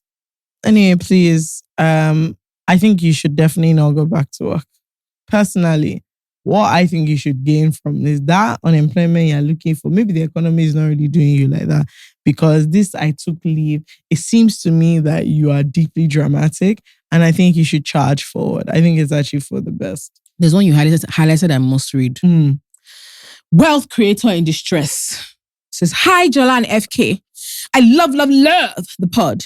And I love what you guys are doing. Keep it up. My dilemma is I don't know what to do with the guy I'm dating. I love him, but there's a lot about his past I'm not sure I can reconcile with his present. The first thing is that he's a bit raz. He had a not so great childhood and beginner education. And at the beginning of his life, his mom was a single mom with many children. So there was a lot of instability around school and money. And now it shows. The way he speaks, as well as his mannerisms, are very unrefined, for lack of a better word. The second thing is his relationship with money. He got into some dubious things when he was younger to make money, and he made a lot of it. Now, the lasting effect is that it's caused him to view things a certain way and be dissatisfied with the slow progress of actually making honest money. This particular one is very important to me because I'm quite ambitious and hope to end up with someone with similar end goals. I want to build something lasting that my children can inherit in name and assets. And I'm not sure I can do that with someone who has these problems. Another thing I'm terrified of is introducing him to my family. My childhood was filled with British curriculum schools and present parents who are very strict Queen's English in discipline. There was little to no room to get into some things. And the only way we've ever been taught to have something is earn it. While my boyfriend is very sweet and kind and smart, I still don't think if I can set these things aside, about his general disposition and behavior, we can be brushed up a bit. But regarding his relationship with money and his past, I've considered recommending therapy, but I'm not sure how well that will work. He's done very well for himself now, Sha, and is not the perfect person or partner. He loves me genuinely and spoils me when he can and is really genuine and honest. Okay. I don't know if I should only consider him for a good time, not a long time, or if these issues are workable. Sorry, is everyone okay? First of all, I would love for you to get down from the high stallion that you're sitting on with your British curriculum. I would love for you to first of all get down because you're dating him.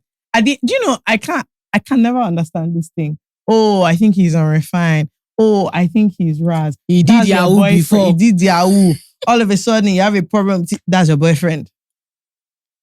You have such a humongous issue. That's the person that's in your pants every day. I don't understand what you're saying. So let's all level with ourselves here. You are there. Now, your problem is, you don't want to introduce. Like, I don't understand. If you hate him, let's know. If you don't like him, or you're ashamed. She thinks she's superior. She thinks she's better than him. To the person that she's dating. She thinks she's better than him. And she wants to be told she Yeah. wants to be told she's superior by other people. So she doesn't feel, she knows that she's having uncharitable thoughts and she feels bad about it, but she wants to be made to Like not feel bad the about problem it. I have is that you think you are better than your boyfriend. If you have a problem with how someone made their money, if you genuinely did, you wouldn't be with them. you wouldn't. Right? So you don't have a problem with it. You have a problem with people finding out Yep. that he did that before Yep. and associating you guys together. You Yep. don't have a problem with his poor English because you just wouldn't be able to communicate with him. But you are communicating constantly. with him But all you the time. are. But where it becomes an issue is where he has to communicate with your family other and their people. British curriculum. Right. And they're, yes, exactly. And they're Queen's English. So I saw a TikTok video about that thing this morning, funny enough. And a woman was asking other women, she said, why do you, in a bid to feel superior to yourself, date someone you think is inferior to you?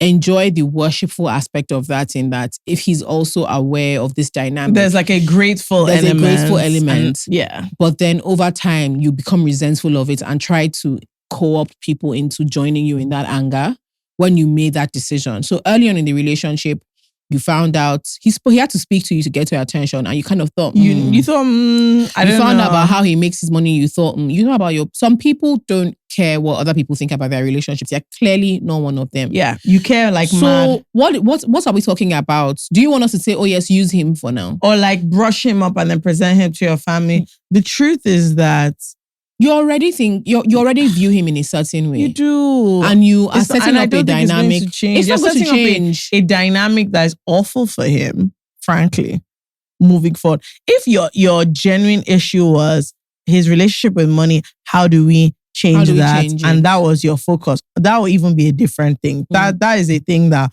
one can even explore considering his history.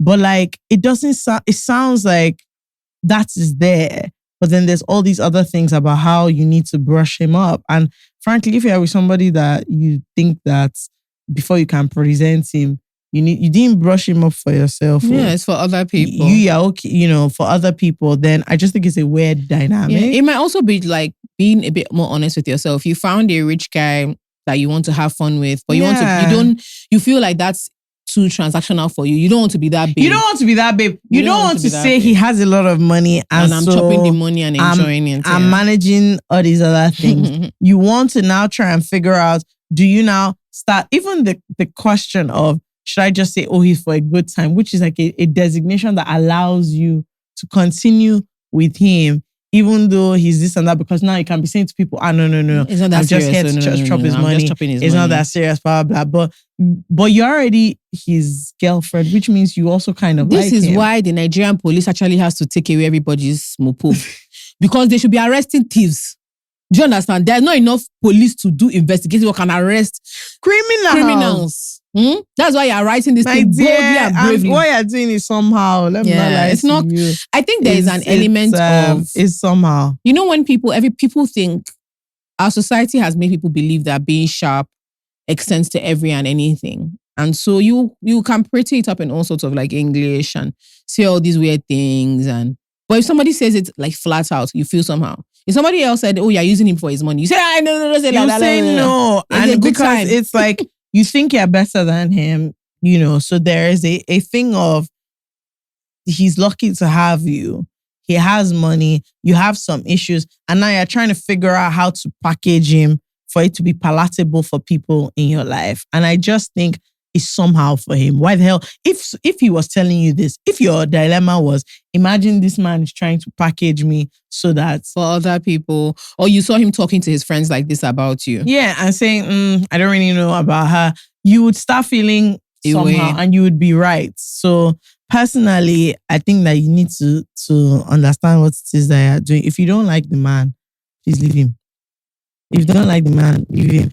Do not pretend that this is about helping him solely figure out his relationship with money when you're also, frankly, trying to tush him up so that the whole thing will make sense and be okay that, well, he used to do Yahoo and his Raz, but now, he's comfortable, he's making legitimate money, he talks properly, he does all these things. That's actually what you want. I know it's very difficult to advise someone when you are a direct beneficiary. Yeah. So if I was dating someone who had done fraud And whenever he wants to buy me something, that given his new line of business, the lifestyle we've both adjusted to, this new line of business, there's a clock on it, right? So we can't maintain this lifestyle. But I keep collecting the things. Oh, thank you, baby. You're so You're kind. an enabler of the issue he's When having. I now come to him and start saying, this is not how life works, a part of him might think, on the one hand, might be like, she's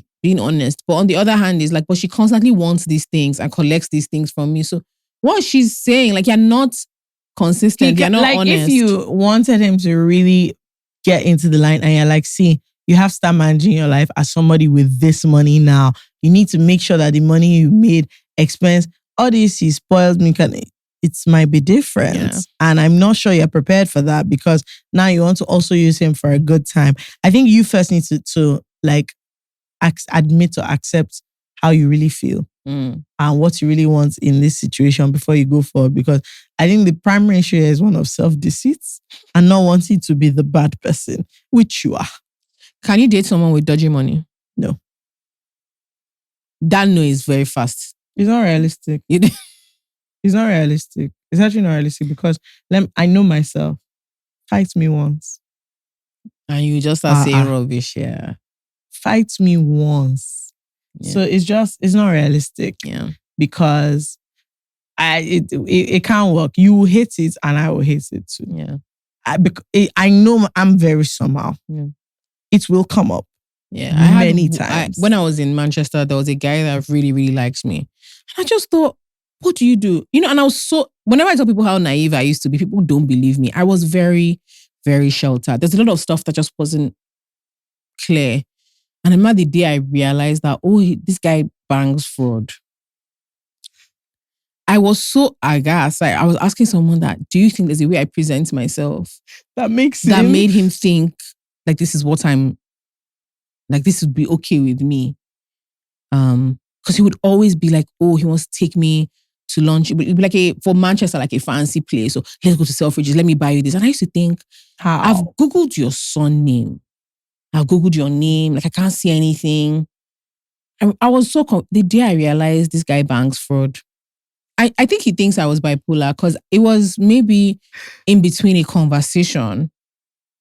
I just got really quiet and I never picked up the phone when he called again. I was so aghast. Yeah, I don't think I would never be settled with it. I would always be deeply uncomfortable. I would care about it a lot. Yeah. And I would constantly be thinking, when is the other shoe on this thing going to drop? Yeah, I think it's also something about, I personally feel strongly about being with a deceptive person. Yeah, I'm just like, if you're lying to other people, because also, so you were doing fraud, I will never 100% believe that you stopped. That when it gets hard, you're not going to go back. I won't believe it. Now I'm constantly thinking, okay, is EFCC showing up at my door? Like, are you deceiving me? There are just too many things. And I would like my white to be largely unstained. It can be cream, but I don't understand. But I'm just not really interested in. I just think that people don't think about the general consequences of this, and it's not really a way that I don't think it is worth the enjoyment. Yeah, I was talking to know and be just continue and just be okay with it. I can't see it. I can't really see it. It doesn't make sense to me. It doesn't make sense for my life. What do I want to tell my mommy? Not just for me, it's not even parents. I think the older I get, myself, it's a self thing. Yeah, and the truth is, I wouldn't even really respect you that much, like in the rest of your endeavors, and that will show. Yeah, 100%. I don't know, talking to the friend I made, Fatima, in Capetown, and we're talking about like ambition and work and a lot of things, and so she was asking. We're talking about dissatisfaction with life. And I said that I think, and I would really like to know what other people think, that 2020, particularly for people who make money digitally, who because we all spent a lot of time on the internet, the world of work changed with COVID. And I think it did something to millennials and older Gen Zs, younger millennials and older Gen Zs, that block in particular. in that it fundamentally changed our understanding of money and success. So what happened during the pandemic was, for digital creators in particular, there was a boom period for them by far, including the former industry. So Netflix and co, Facebook, everybody saw sort of like their share value rise because people were spending so much time on the internet, but also just digital creators were making so much money because literally the world was watching them. And it changed how even those people started to talk about and see money. Money became easy to make. And so there was a consensus around being a sort of fool. Yeah. So people that were making money from crypto, from NFTs, from the stock market, from, you're getting, maybe you are just breaking maybe £750 a post. Somehow in the pandemic, you are getting to 5, 6, 7K. Your numbers increased. And so the understanding of career, work, money changed. And the problem with the way we engage with all those things that they are now telling us that there's money in this world. It's so easy to make money. We just need to do this, just to do that. It just feels like if you're online, you're not making money, you're the fool. You're the only person that hasn't figured it out. And so I think over time, what that particular period in time made people forget what it takes to make money. And now that the economy is really, really bad, a lot of people think that there's something they are doing wrong, where they are not making copious amounts of money for very little. I think that's where the idea of I shouldn't have to work for money came in. There's this idea of you're too beautiful to work was really cemented. There was this idea that even as a creator, you're not supposed to work hard. It's supposed to be very, very easy, right? So as a creator, you shouldn't have to create content even every other day. Or like there's something you are fundamentally doing wrong if you have to be the type of person who is creating, who's working hard for money. And that was never really an idea. Yeah. Money was never an easy thing. And then over time, particularly, it has become, because now we're in 2025, it's been 5 years. So for the last half decade, there's this idea that has been very prevalent where money is easy to make. You just have to, it's about marketing and language. Yeah, if you just even look at Instagram and see ads, you just be seeing, I use this PDF to make $64,700. And you're thinking, you are who now? And there's this odd language around it, but then also like a lifestyle, a really expensive lifestyle is normal and very attainable. So I've said this before where I was feeling very anxious about something and my dad had to tell me, this thing you want to do now, I did it in my 50s. And it was with a lot of sacrifice. Mm-hmm. So I don't understand why there's so much pressure, feel like a failure. It's not even just pressure. If you're an ambitious person, pressure is normal. But ambition had a realism to it where you constantly reminded yourself that this thing I'm trying to do is actually very abnormal. So you understand the near impossibility of getting it done. But I would see things where people are embarrassed that they can't go on holiday twice a year. And even the holiday, they are embarrassed to say where it is they're going or how they're getting there because being able to pay $10,000 for a 7-hour flight is considered should be normal. Or that they can't live in a super fancy area or super fancy apartment. And it's one thing to have a disappointment, but to be convinced that something is wrong and all the language around it. We were thinking about it and talking about it. And I said, it's not around then. So many people made so much money in a once in a lifetime way, but convinced themselves that it was never going to easily change. Achievable. Yeah. And it's normal. Yeah. It's not normal. I was talking to somebody about the creative industry has always been very hard. And that's why they use one-offs. Right? Everybody's the exception, but it's just not the rule. Yeah. Right? You're less likely to be a Coldplay, Beyonce, or Rihanna. You're more likely to be I think the average artist, according to it's even American artist, not like global. I think the average American artist probably makes $20,000 from their music on an annual basis, right? Or you're rarely going to sell more than 100 shirts a year if you make much. But I think there's something about what became popular in pop culture and media over the amount of time.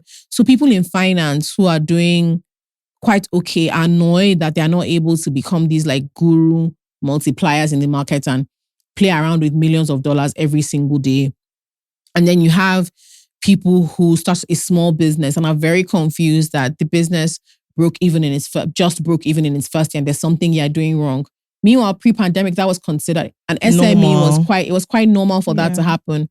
And I was thinking of all the ways it had affected me, like my outlook, just the attitude. My views are actually warped. Yeah. Let me know, what I've realized, my views on like success and money are totally warped. Yeah. And it's honestly just based on what the perception is of it. It is the entire thing. A lot of the views, I'm starting to realize this thing does not make sense. Yeah. So it's just, I was talking to someone about like your ideal life or what you want and how much of that is built into the realism of where you are now and what is easily achievable for you in the next within the next 5 years, as opposed to the dream. And why are you hinging your life on the dream as opposed to actionable steps? No hope. So I know what between if I do a benchmark of what happened between last year and this year, let me use that trajectory to do next year. I won't use that one. I will use the dream. If we say what is coming for next year, when you see it, you now have to ask, okay, but how has it ever been achievable? Like given the trajectory of your life, realistically, not that miracles cannot happen, but without the miracle, is it? And it's not possible. But for whatever reason, I refuse to benchmark on it. I think I need to do that and not see it as so the hard part has been not seeing it as a failure. But just realizing, and I really would like to know if people think I'm wrong, but I really do think it's around the pandemic that people's ideas around for like younger millennials and older Gen Z, because those are the people that were now making. So it was people that we could see and know. That then it just seemed like they were just shooting in a way that didn't make. You see really young people who have started working in sort of like.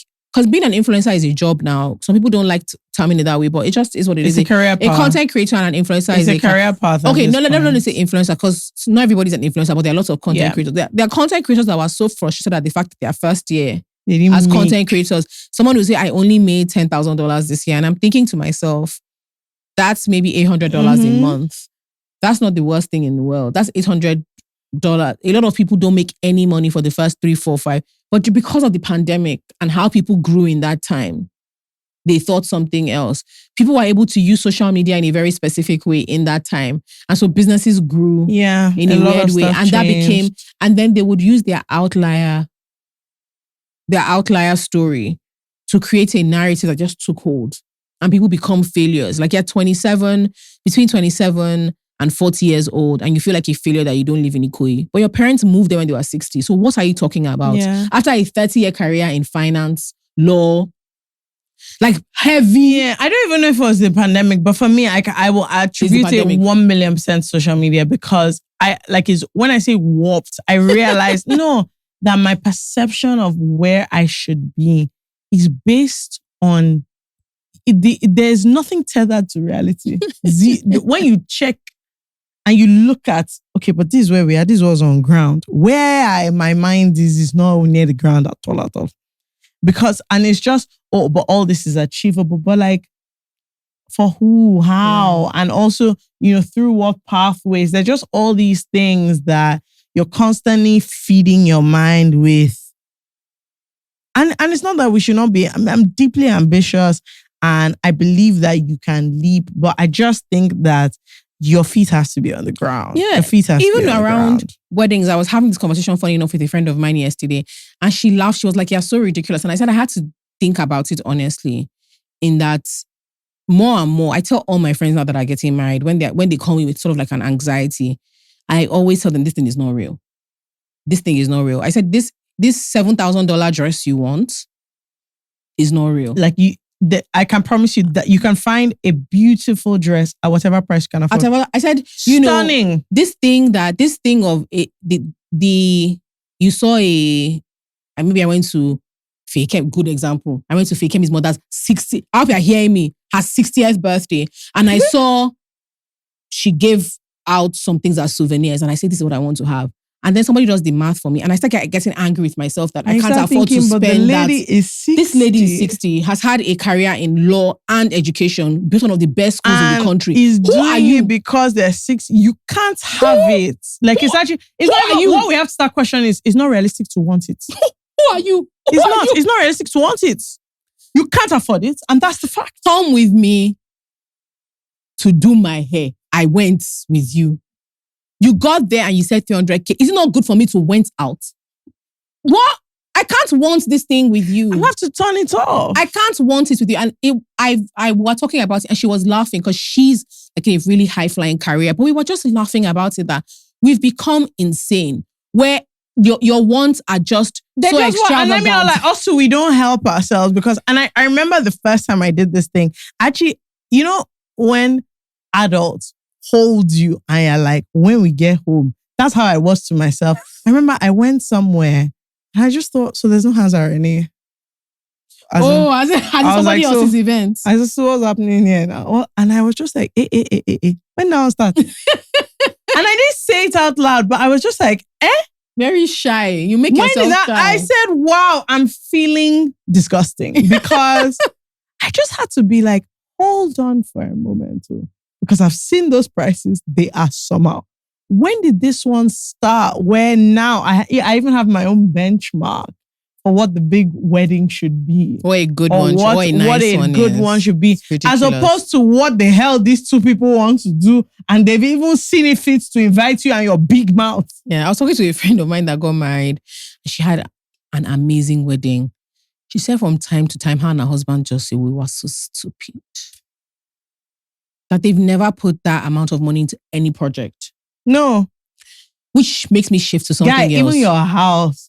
You know, we were talking, so one of our friends is getting married and all the other people that have gotten married, we're now talking about like their weddings and things that they are the conversation was around what part of a wedding you're too shy to say how much you spent on because you're like, and I remember one of them said the centerpieces and for the life of me, all of us were now like, what was the centerpiece? We're now trying to remember the center. At the trad, we were not trying to remember the center. She was like, if you see the price and that she really fought for this thing, she was saying, no, it's different. She used wildflowers instead of, Jola, when I tell you that all of us were now, we did centerpieces. What? And I thought wildflower. You had wildflower. Yeah. In Harbour Point. Do you know? And I kept thinking wildflower. Where was the flower? We're now looking at pictures. Okay, Appa, look at the flowers. And I had to tell her to be sincere. I did not see this thing. And she was like, as a line item, it was crazy. I was dragging many things. Yeah. And she can't, like her husband kept telling her that he can promise nobody's going to remember this shit.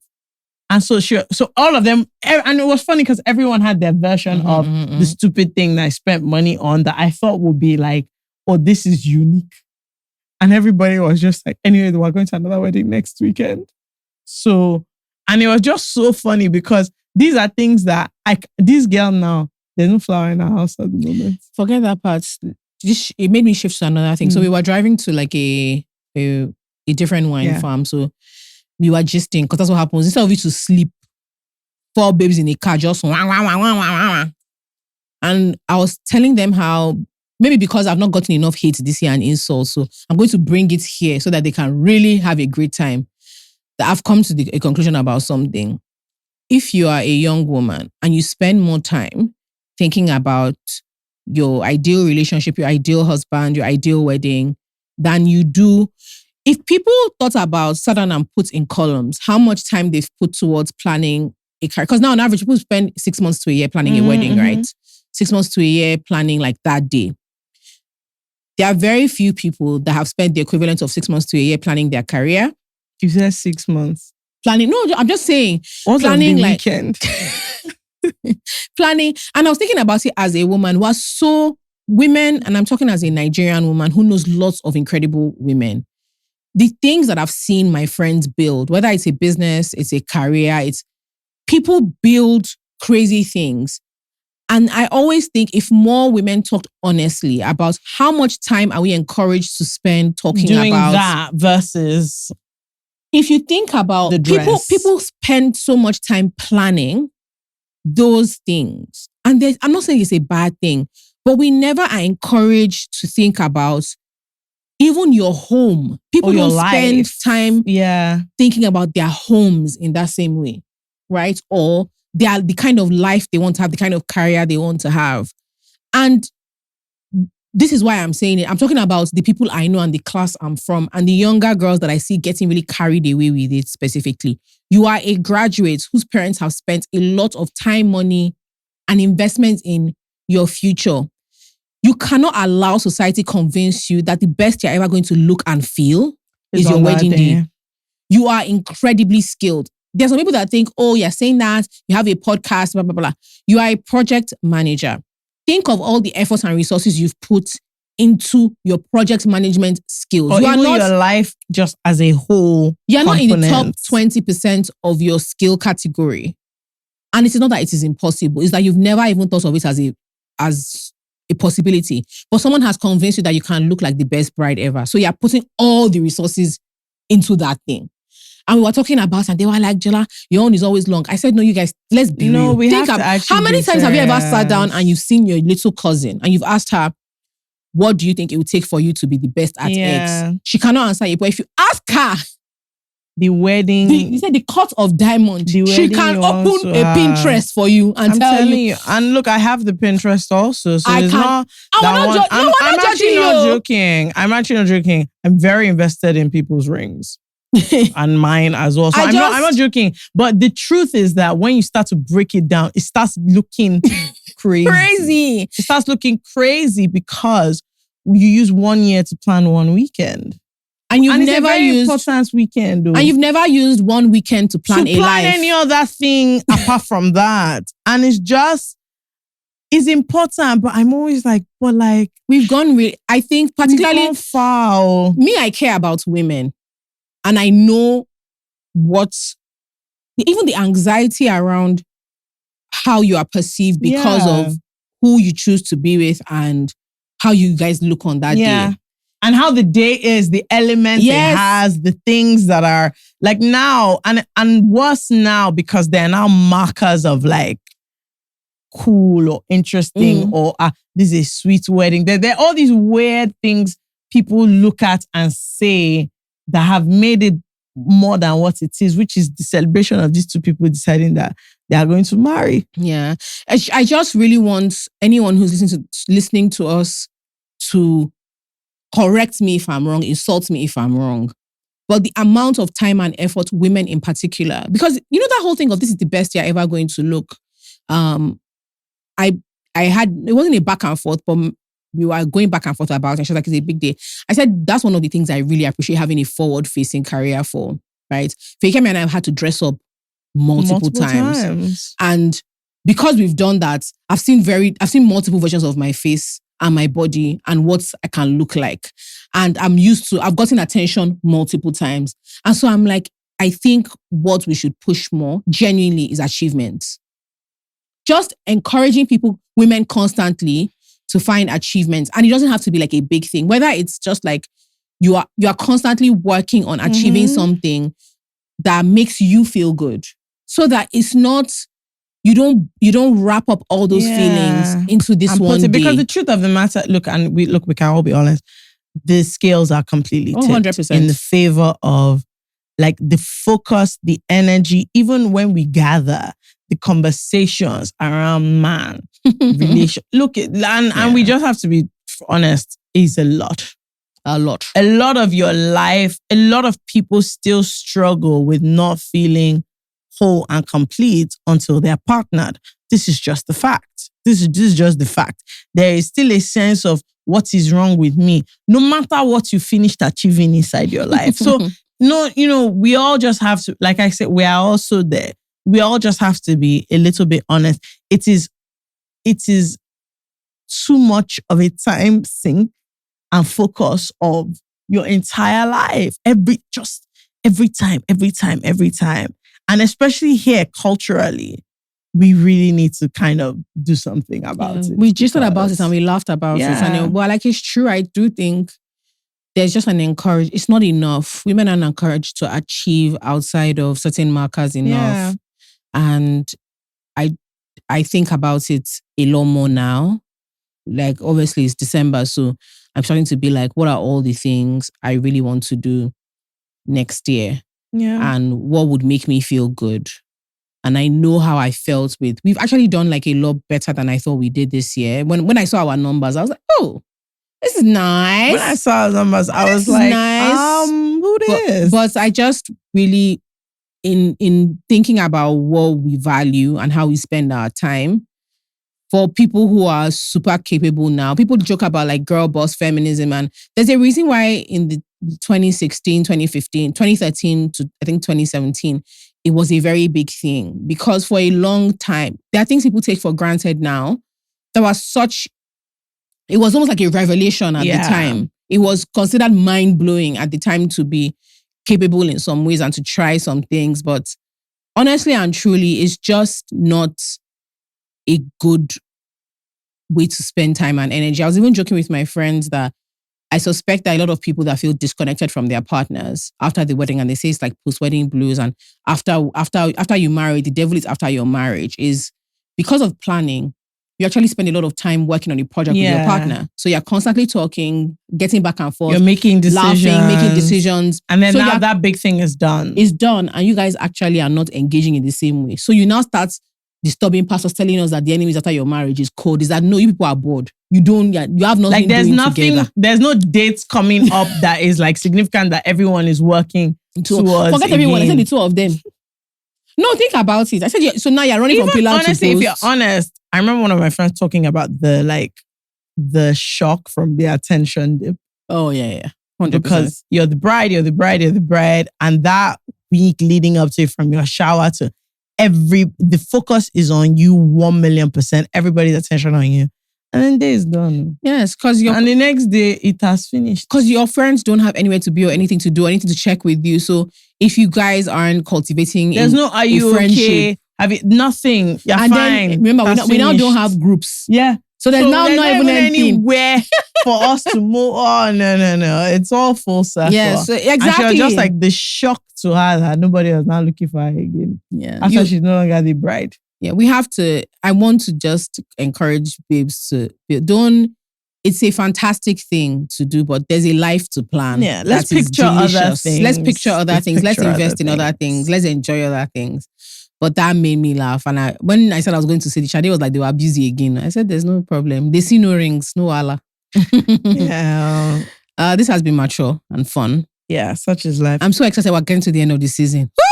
I can't lie. I need the break. I need a break. Let me not lie to you. You know, the thing about this podcast, it's a good time, we come, but sometimes I'm just like, again.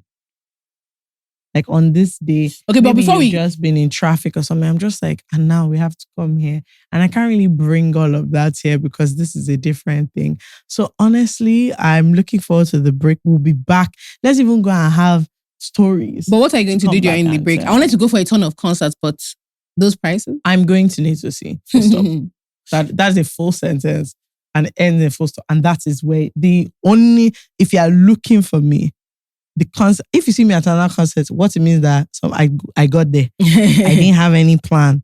I was picked up from my home. I got there. But you see that I'm planning to go. Oh no. So we're going Super C. We're going to J House. Yes. J House is coming to Lagos. Yes, coming to Lagos. Well, he has been before. Yes, but now he's having a headline. Yes, a headline show. He's having a headline show. And it's like a festival. Yeah, 2 days. Yes, the 19th and 20th. A festival. And there's other people, AG Baby. Yes, who was just here, is there. Fave is going to be there. Fola is there. Made Kuti, also my fave. So our fave. What do you mean my fave? Podcast people are going to be performing, and I think we should support them. Yeah. Made was here.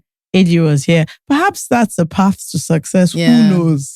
Aizan, who has played at our party, is going to be there. Aniko, a friend of the house, is going to be there. It's going to be fun. And the tickets are not crazy. We thank God. Early bird has finished. So good luck to you guys who didn't catch it. But regular tickets are 50K. Yes. And then there's 75K tickets if you want to be on a raised platform.